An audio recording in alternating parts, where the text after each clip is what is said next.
trêve illusoire entre forces turques et kurdes, tandis que les forces démocratiques syriennes accusent Ankara de poursuivre l'offensive militaire. Le ministère turc de la Défense, lui, fait mention de 14 attaques kurdes dans les dernières 36 heures. En attendant et pour faire cesser le conflit dans le nord de la Syrie, Washington espère pour sa part que les deux belligérants prendront au sérieux leur engagement.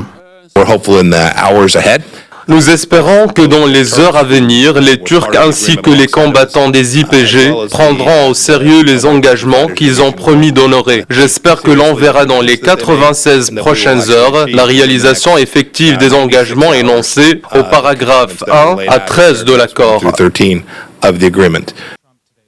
Hier, le chef de la diplomatie américaine a rappelé que les forces kurdes disposaient encore de 4 jours pour se retirer des zones frontalières de la Turquie. À l'expiration de ce délai et si le retrait n'est pas effectif, l'offensive déclenchée le 9 octobre pourrait reprendre, a averti le président Erdogan.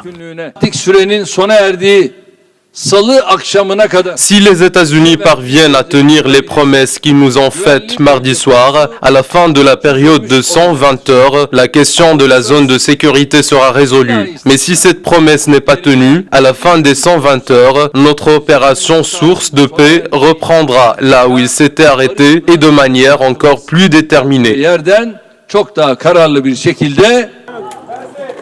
Sur le terrain, selon l'Observatoire syrien des droits de l'homme, des frappes de l'aviation turque et des tirs d'obus ont provoqué la mort de 14 civils et de 8 combattants des forces kurdes. Ces dernières affirment par ailleurs avoir repris les opérations contre Daesh à Deir ez-Zor avec l'appui de la coalition internationale.